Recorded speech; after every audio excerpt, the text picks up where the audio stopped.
नमस्कार दोस्तों, एम्प्लॉय खबर चैनल के एक और नए वीडियो में आप सभी दोस्तों का फिर से एक बार स्वागत है। दोस्तों, यदि आप एक EPS 95 पेंशन धारक है, अपनी न्यूनतम पेंशन में वृद्धि का इंतजार यहां पर कर रहे हैं, तो आज के इस वीडियो में मैं दो कारण आपको यहां पर ऐसे बताऊंगा और साथ में ही आपको ये चीज भी बताऊंगा कि कब और कितनी आपकी EPS 95 पेंशन में वृद्धि यहां पर हो सकती है। नमस्कार दोस्तों, मैं हूं शेष सोलंकी। आप देख रहे हैं एम्प्लॉय खबर चैनल, जहां पर आपको कर्मचारी PF पेंशन और सरकारी योजनाओं से जुड़ी नई लेटेस्ट अपडेट की जानकारी समय समय पर मिलते रहती है। तो चलिए शुरू करते हैं। अब न्यूनतम पेंशन के मामले में एक और बहुत इंटरेस्टिंग चीज आज की इस कैलकुलेशन करते समय मुझे समझ में आई। आई होप आप भी यदि इस पॉइंट को नोट करेंगे तो आपको भी ये चीज़ यहाँ पर समझ में आएगी कि गवर्नमेंट न्यूनतम पेंशन में वृद्धि कब कर सकती है। ये डायरेक्ट आप यहाँ पर जो है समझ पाएंगे। जैसे कि 2014 से पहले जो एडिशन था उसमें आपकी 6,500 रुपये की सीलिंग लिमिट थी। 6,500 रुपये की सीलिंग लिमिट के हिसाब से यदि हम EPS 95 पेंशन की पात्रता रखने वाले नियमों को देखें तो उसमें कम से कम आपको 10 साल EPFO में कंट्रीब्यूशन करना होता है, तभी आप जो है यहाँ पर पेंशन के हकदार बनते हैं। तो यदि आपने 10 साल कंट्रीब्यूशन किया, उस समय 2014 से पहले जो सीलिंग लिमिट थी वो यहाँ पर 6,500 रुपये की थी। अब 6,500 रुपये की सीलिंग लिमिट के हिसाब से 10 साल आपने नौकरी की और पेंशन का कैलकुलेशन किया तो आपकी अधिकतम पेंशन 928 रुपये यहाँ पर बनती है। जो राउंड फिगर में यदि देखा जाए तो लगभग 1,000 रुपये ही यहाँ पर बनती है।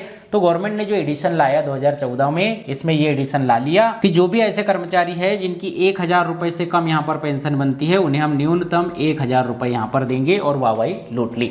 अब यहाँ पर इसी प्रोसेस को हम यहाँ पर जो नेक्स्ट एडिशन आएगा उसके तहत देखें तो किसी कर्मचारी ने यदि 10 साल नौकरी की और उसकी सीलिंग लिमिट अब यहाँ पर 15,000 रुपये है तो उसकी न्यूनतम पेंशन 2,143 रुपये यहाँ पर बनती है।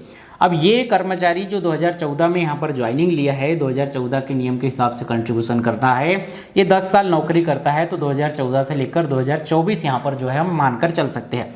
तो 2024 में या 2024 के आसपास गवर्नमेंट यहाँ पर ये नियम ला दे कि जो न्यूनतम पेंशन है वो यहाँ पर 2,143 यानी कि इसे 2,100 या 2,200 रुपये के आसपास न्यूनतम हम देंगे ही, तो गवर्नमेंट को कोई नुकसान ही यहाँ पर नहीं है। उनकी जेब से कुछ भी यहाँ पर जो है गवर्नमेंट को नहीं देना है, क्योंकि 2014 या उसके बाद से ये जो नियम लागू हुए उसके हिसाब से यदि पेंशन का कैलकुलेशन किया जाए, अधिकतम पेंशन 10 साल सर्विस करने वाले कर्मचारी की यहाँ पर बन जाती है और ऐसे में गवर्नमेंट यहाँ पर जो है ये नियम आराम से ला देगी और उनको जेब से कोई भी यहाँ पर खर्चा नहीं करना पड़ेगा।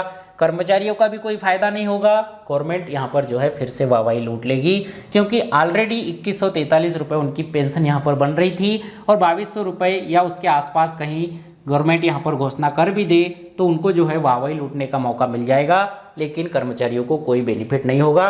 जैसे कि यहाँ पर न्यूनतम पेंशन 1,000 रुपये करते समय सरकार ने किया और आज भी यहाँ पर कोई कर्मचारी, सांसद, विधायक जब सरकार से यहाँ पर सवाल करता है तो 1,000 रुपये न्यूनतम पेंशन कर दी है, ये जो है नारे यहाँ पर जो है लगाए जाते हैं। ऐसा ही यहाँ पर 2024-25 के आसपास में भी हो सकता है। इस कैलकुलेशन से यहाँ पर जो है ये चीज़ समझ में आती है।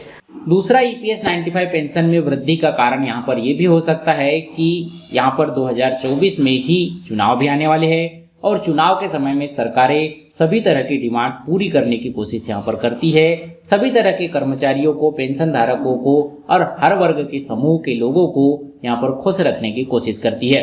तो ये दो कारण यहाँ पर जो है लगते हैं जिससे कि 2024 में EPS 95 पेंशन धारकों की पेंशन में यहाँ पर वृद्धि हो सकती है। इसके पहले भी यदि कर्मचारी जो यहाँ पर लगातार 5-6 वर्ष से कोशिश कर रहे हैं, उनकी मेहनत यदि रंग लाती है तो न्यूनतम पेंशन में वृद्धि यहाँ पर हो सकती है।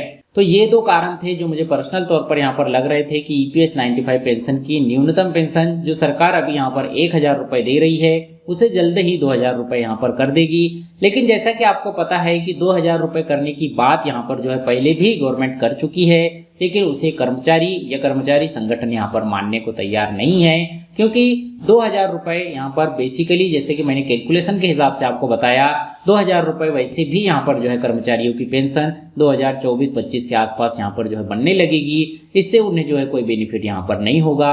इसीलिए जो डिमांड यहाँ पर EPS 95 पेंशन धारकों की है वो कम से कम 7,500 रुपये या 9,000 रुपए तक उन्हें यहाँ पर जो है मिलनी चाहिए। आपको ये वीडियो, ये जानकारी अच्छी लगी हो तो वीडियो को लाइक कीजिए, अपने सभी दोस्तों के साथ शेयर कीजिए और इसी तरह से पीएफ, पेंशन, सरकारी योजनाओं से जुड़े नए लेटेस्ट अपडेट, कर्मचारियों से जुड़ी हर छोटी बड़ी खबर की जानकारी के लिए हमारे इस चैनल एम्प्लॉय खबर को सब्सक्राइब कर लीजिए। मिलते हैं आपसे अगले वीडियो में किसी जानकारी के साथ, तब तक के लिए बने रहिएगा एम्प्लॉय खबर चैनल के साथ। जय हिंद, वंदे मातरम।